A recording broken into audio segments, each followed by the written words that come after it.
Assalamualaikum warahmatullahi wabarakatuh. Selanjutnya episode 141, kebijakan-kebijakan kontraproduktif di pesantren, bagian yang kedua. Melanjutkan episode 140 sebagai kebijakan kontraproduktif di pesantren bagian 1. Yang kedua ini akan membahas pertama krisis metodologi. Kiai Ustaz Ahmad menyatakan sebuah cabang ilmu dikupas dan diringkas dalam puluhan kitab kuning. Semuanya diajarkan berulang-ulang dan bertahun-tahun selama mengikuti pendidikan di pesantren. Ini menurut saya, segi positifnya fokus pada persoalan tertentu. Namun segi negatifnya, pemborosan waktu dan tenaga.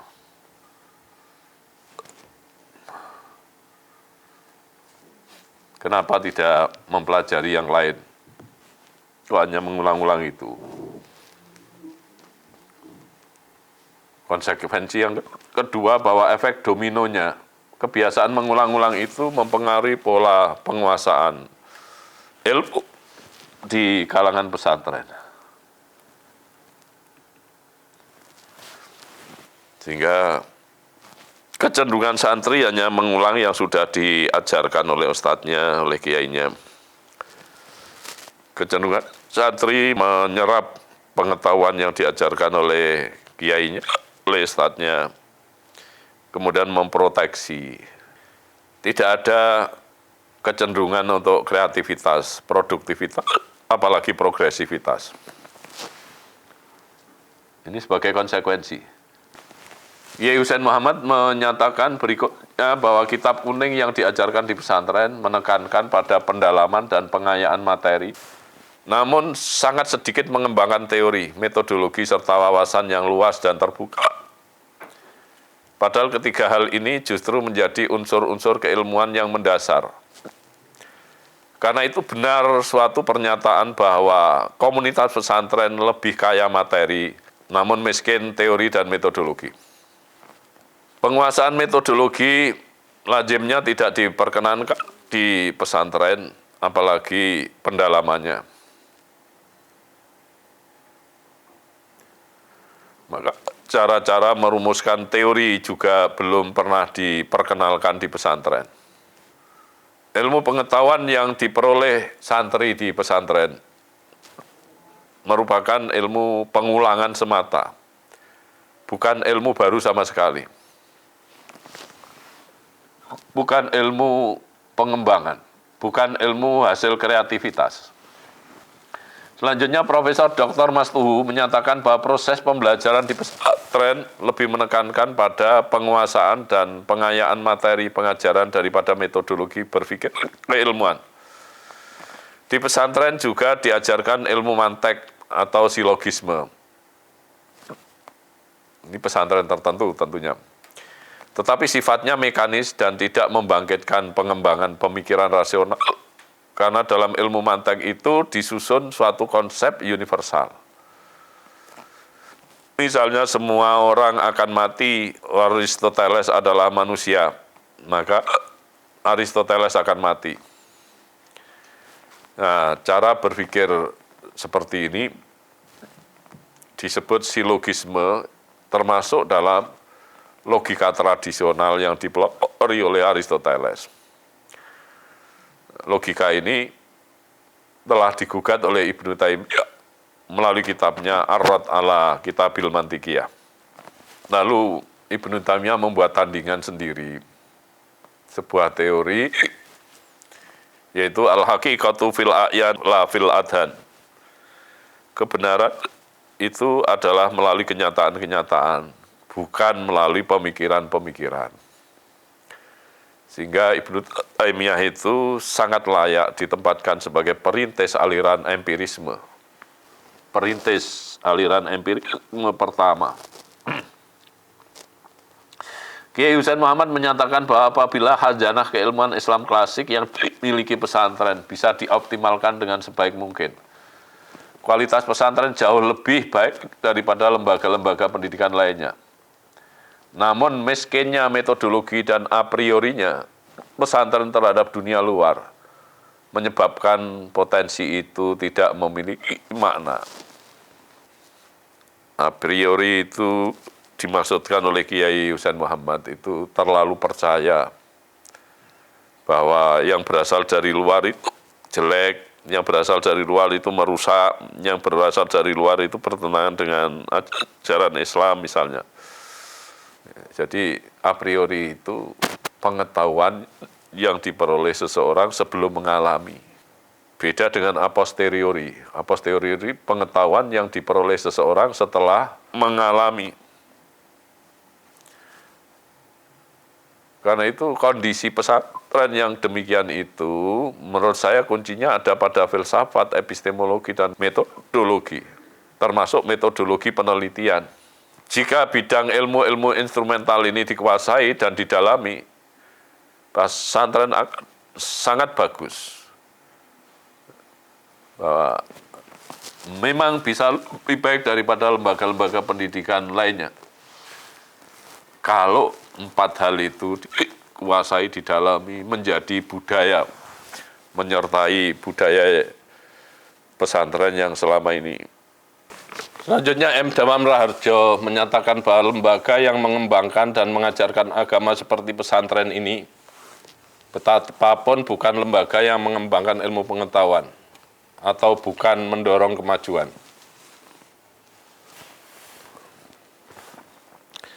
Nah, konsekuensinya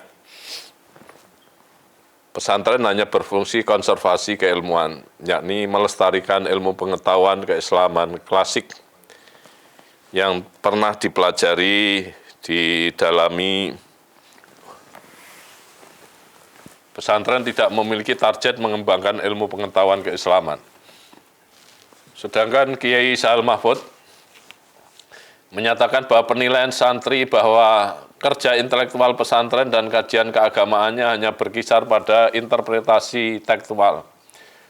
Sedang dinamika sosial begitu cepat dan munculnya berbagai perubahan hanya disikapi pesantren dengan cara menarik kesimpulan-kesimpulan secara umum dari hukum-hukum yang sudah matang untuk digunakan menjawab tantangan-tantangan sosial yang kompleks.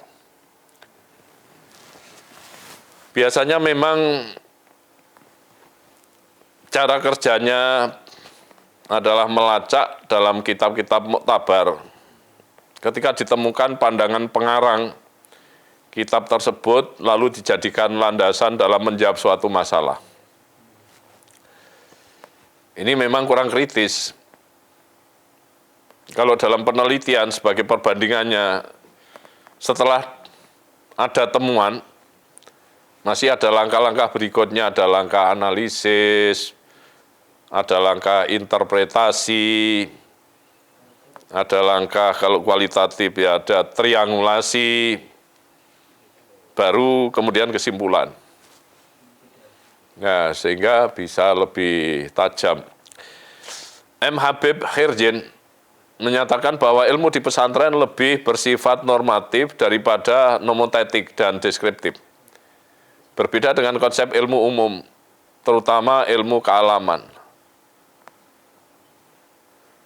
Karena itu biasanya kurang meyakinkan dalam pandangan umum, misalnya kasus menyentuh wanita. Itu Imam Hanafi memiliki pandangan berbeda dengan Imam Maliki dan berbeda pula dengan Imam Syafi'i. Hukum bank ditetapkan ada beberapa. Hukum merokok juga ada beberapa. Nah, ini berbeda dengan ilmu kealaman yang menggunakan ukuran rasional dan empiris, sehingga ketetapannya itu bisa meyakinkan meskipun tidak menutup kemungkinan suatu ketika akan digugat oleh pakar ilmu alam lainnya. Tetapi setidaknya pada setiap tahapan-tahapan yang dilalui itu lebih meyakinkan karena tidak ada polarisasi pandangan. Nah, dalam ilmu alam ini menggunakan pakem logiko hipotetiko verifikatif. Jadi sesuatu itu jelaskan secara logik, kemudian ajukan hipotesis, setelah itu tunjukkan bukti-bukti empirisnya. Kalau itu terpenuhi, berarti suatu kebenaran yang diterima oleh para pakar sains. M. Habib Erjen menyatakan bahwa perkembangan ilmu di pesantren lebih bersifat vertikal, sedang perkembangan yang bersifat horizontal hampir tidak tampak. Perkembangan vertikal itu dimaksudkan sebenarnya sebagai ilmu-ilmu yang membahas akidah dan ibadah kepada Allah. Orientasinya ke atas. Sedangkan perkembangan horizontal dimaksudkan sebagai ilmu-ilmu yang membahas hal-hal yang bersangkut paut dengan manusia dan alam semesta. Nah, di pesantren hampir seluruhnya terkait dengan akidah dan ibadah. Kemudian keadaan kontraproduktif lainnya adalah krisis penulisan karya ilmiah. Krisis metodologi menumbuhkan efek domino berupa krisis penulisan karena tradisi penulisan karya ilmiah membutuhkan bekal penguasaan metodologi. Profesor Dr. M. Montaibun Nafis menyatakan bahwa selama ini pesantren hanya banyak memberikan ruang kepada santri dalam budaya oral atau bicara secara mapan, namun belum membudayakan diri dari sisi tulis-menulis. Jadi budaya yang dikembangkan pesantren merupakan budaya lesan, seperti latihan pidato. Nah, dan alumninya karena budaya lesan, maka banyak yang menjadi mubalek. Sulit sekali kita temukan alumni pesantren yang menjadi peneliti. Kalau menjadi peneliti karena dia di samping belajar di pesantren juga menimba ilmu di perguruan tinggi. Kemudian budaya menulis karya ilmiah maupun meneliti belum pernah diperkenalkan di pesantren, kecuali sangat terbatas. Seperti pesantren di Cipasung yang dimiliki oleh Kiai Ilyas Ruhyat. Tapi itu tergolong langka sekali. Kemudian Kiai Husain Muhammad menyatakan bahwa selama kurun waktu yang cukup panjang, tradisi menulis karya ilmiah di pesantren semakin berkurang. Tradisi yang berkembang justru tradisi oral, padahal karya ilmiah dalam bentuk buku maupun makalah memiliki pengaruh yang lebih luas dan abadi. Kegiatan menulis karya ilmiah ini sesungguhnya merupakan bagian dari amal jariah. Nah, tampaknya ini karena orientasi pesantren adalah ibadah, bukan pengembangan ilmu. Sehingga dipandang tidak penting membudayakan kegiatan tulis-menulis karya ilmiah. Kemudian pesantren hanya melestarikan ilmu yang telah dipelajari saja. Sementara urusan pengembangan ilmu dianggap urusan mujtahid mutlak, bukan urusan kiai, bukan urusan ulama, apalagi urusan ustadz, apalagi urusan santri, tidak sama sekali. Pak Surya Dharma Ali mengatakan bahwa Ma'had Ali bisa menciptakan tradisi akademik dan intelektual yang berbasis pada kitab-kitab kuning dan sumber otoritatif Islam lainnya. Ma'had Ali memang layak diharapkan berperan secara akademik itu, namun kalau tidak memiliki tradisi akademik terasa sangat kesulitan.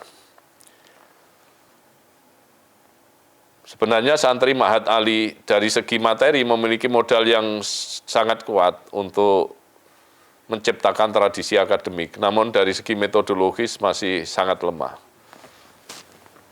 Banyak Ma'had Ali yang mengejar kitab-kitab besar, bukan metodologinya, tetapi materi yang tercover dalam kitab-kitab besar, kitab-kitab klasik. Kemudian sikap persepsi negatif terhadap otodidak.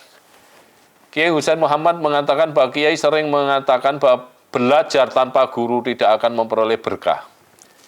Belajar tanpa guru bisa menyesatkan. Kalangan santri mengenal adagium yang populer bahwa belajar tanpa guru sama dengan belajar pada setan. Nah, sikap ini sesungguhnya sangat bertentangan dengan pandangan yang dikembangkan di perguruan tinggi, justru mendorong belajar otodidak. Kenyataannya orang yang belajar secara otodidak jauh lebih hebat daripada belajar dengan guru langsung. Bagi pembelajar otodidak, pengarang kitab atau buku yang dipelajari itulah gurunya. Memang orangnya sudah mati, memang nggak ketemu orangnya, tapi ketemu langsung dengan ide-idenya, dengan pemikirannya, dengan jalan pikirannya, dengan wawasannya, dengan perspektifnya.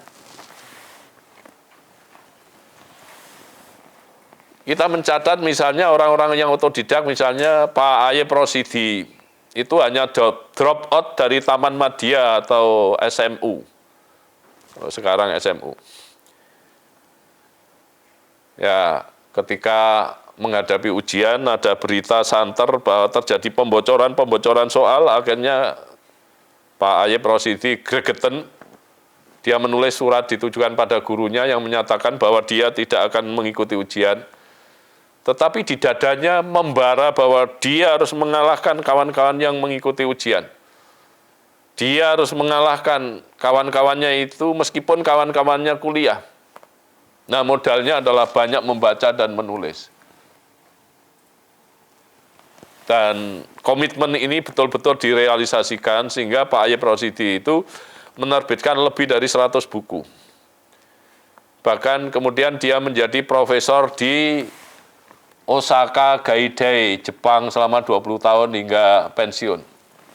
Dan ada satu ungkapan yang menarik dari Pak Ayep Rosidi, selama hidup saya nggak pernah mencari pekerjaan, tetapi pekerjaanlah yang mencari saya. Demikian pula Pak Hamka, itu hanya sekolah desa 3 tahun dan sekolah agama 3 tahun di kota. Selain itu, belajar di Suro Jembatan, semacam pesantren. Di sana disebut Suro. Beliau meninggalkan 118 kitab atau buku.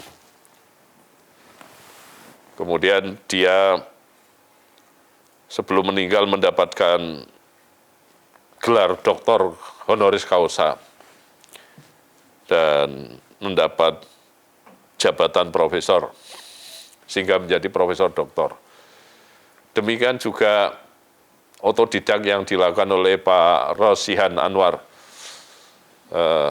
mengantarkan dia mendapatkan penghargaan seperti Pak Ayep Rosidi mendapatkan penghargaan melalui tulisan-tulisannya dari beberapa negara.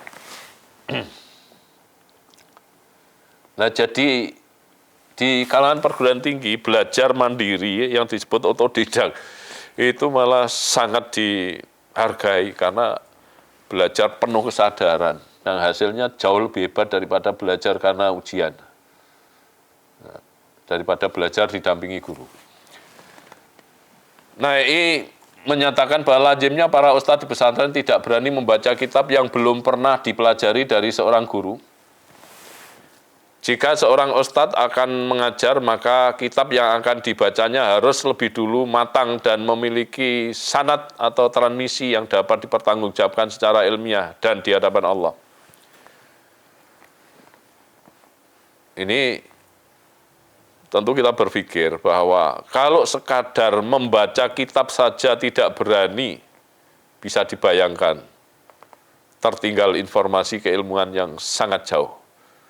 Atau bagi orang yang melakukan otodidak saja yang sering membaca kitab atau buku tanpa guru, itu saja tidak mampu mengejar perkembangan informasi keilmuan. Apalagi tradisi pesantren di mana ustadz saja tidak berani membaca kitab secara mandiri yang belum pernah diajarkan oleh ustadznya atau kiainya. Demikian saya akhiri. Wallahul muwaffiq ila aqwamit thoriq. Wassalamualaikum warahmatullahi wabarakatuh.